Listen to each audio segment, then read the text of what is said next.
doesn't work. What? Prayer. I've been standing here praying you'd miss. I've been doing a little praying myself. You're gonna break us, Reverend. Lady wants that pendant. Oh, not if it cuts into the profit. Well, listen, from the looks of things, that children's wing of the hospital is going to be a double-decker. Now, which one do I hit next? The yellow one.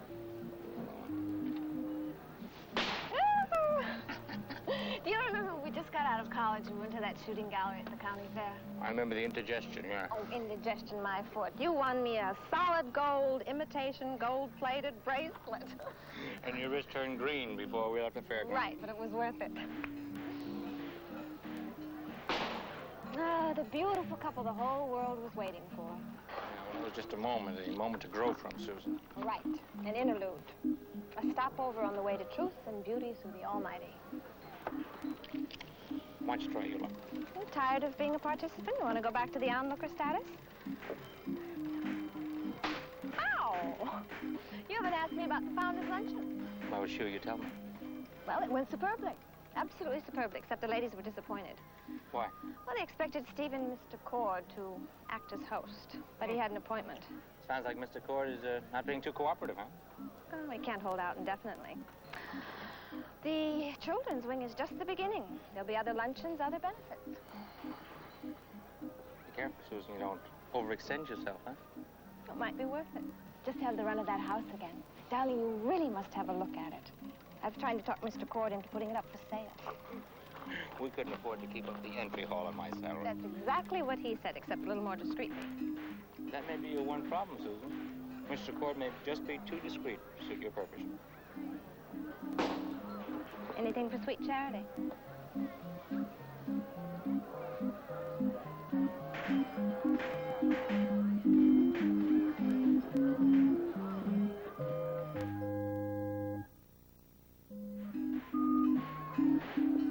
May I have one of those red ones, please? Thank you. Carolyn? Oh, excuse me. Carolyn? How is it that your costume is the only one that seems to fit? Simple, it isn't mine. Whoa! There was a royal foul up in home ec, and this one was supposed to be Barbara Tobin's. No. I haven't seen your mom here today. She's at home. Headache. Well, maybe I'll drop in later and see. Great. Saw your dad the other day.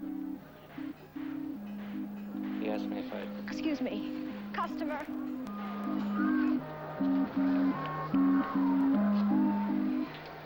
Next. Next to what? The pillory. Pass. Come on, you must have done something to earn it. Honey, why don't you get one of your friends at school? Come on, big man, don't knock the festival. Only squares do that. Look, I don't want to climb on that Pillory. pillory. Why not? I don't want to, that's why. You know something? You're beginning to get to me. Good. Where are you from? What difference does that make? You sound a little New Yorky. So? Bet you had a gang, huh? A real street gang? You carried a big switchblade knife. You danced all over the west side, right? Look, here I am, walking along my own business, and this kid comes up and insults me. Come on, get in the pillory. But if I get in, you promise to leave me alone? That's a promise. Okay.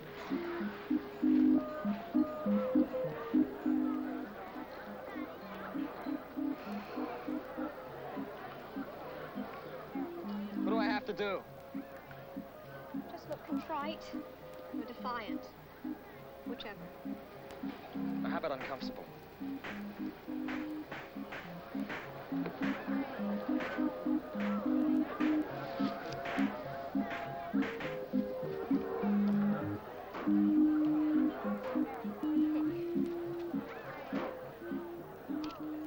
I've seen you around.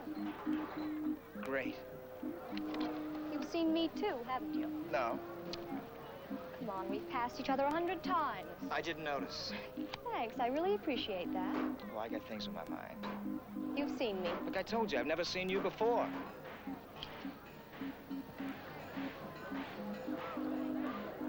This town is the size of an airmail stamp.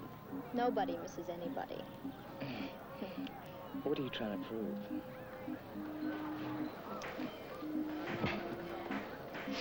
What's your name? Harvey.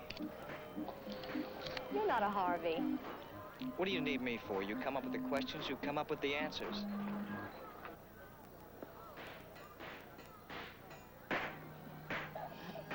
Come on, big man. What's your name? Joe, what's yours? Serendipity. You know why I'm standing here? One, because I'm dumb. And two, because I'm a nice guy and trying to put up with this cornball stuff. And three, because the last girl that got smart with me, I poured hot oil on. But now I guess I gotta take my punishment. You know, most of the guys I know are younger than you. And smarter. I mean, we don't have any older types around school. See, we're sheltered. You don't mind if I kind of walk around you and examine you. You see, I've never seen anyone quite like you. I'd appreciate if you'd unlock this thing. You're trying to grow out your hair. I suppose you're trying to sort of get with it. Unlock this, will you? You know, the boy that sits in front of me in biology has hair down to his shoulders. You've got a long way to go. You know what? I don't think you're very funny. Sorry. You see, I have a terrible habit. I put people on. I can't help it. Honest. Joe what? Rossi? Okay, Joe Rossi, $1.50. All right.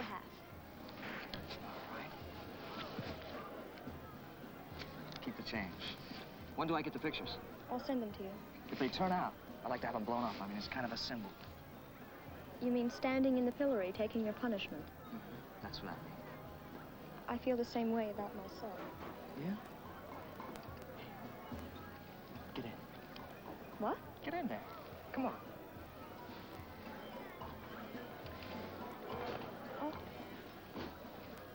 Oh, execution time.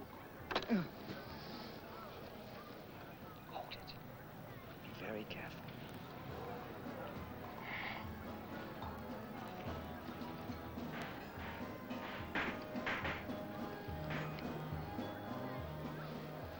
Good.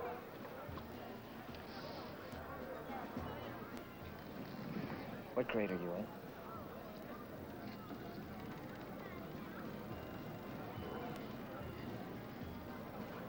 What difference does it make?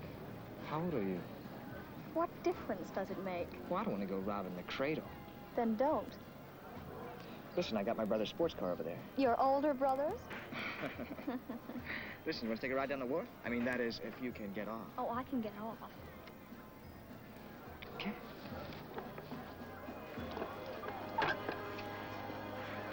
Matter? I'm going down to the wharf with a New York hood. Take over. Be good.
Said 4 o'clock.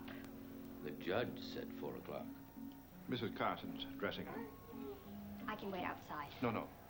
Constance? She's here.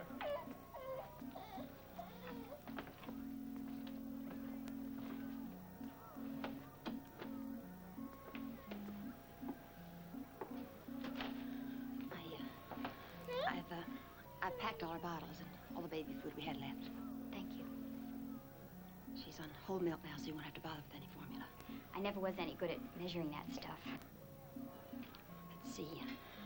She's changed a lot since she's been with us. She likes to sleep late now, in the morning, 8:30. So I won't worry if she's not yelling at 6, like she used to. And she takes her vitamins before breakfast. I've packed the rest of them, too. You'll probably need a refill in about a week. Mrs. Carson, know how you can stop back and get anything else whenever it's convenient.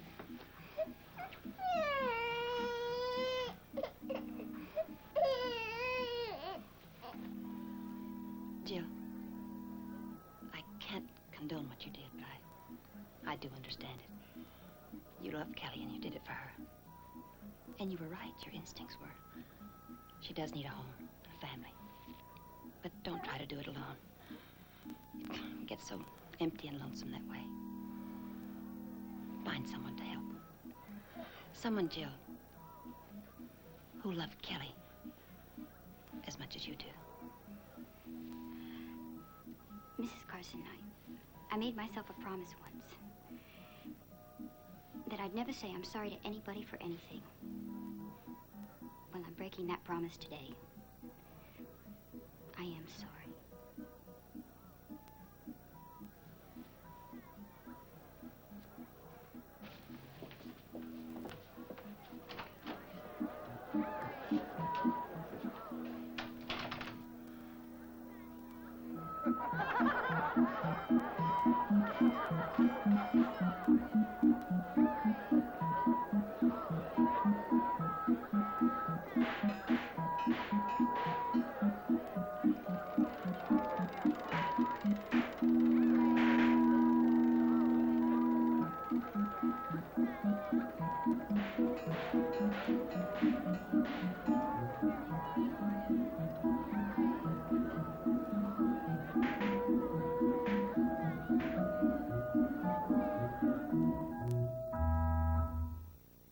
Preview from the continuing story of Peyton Place. Me or your ministry?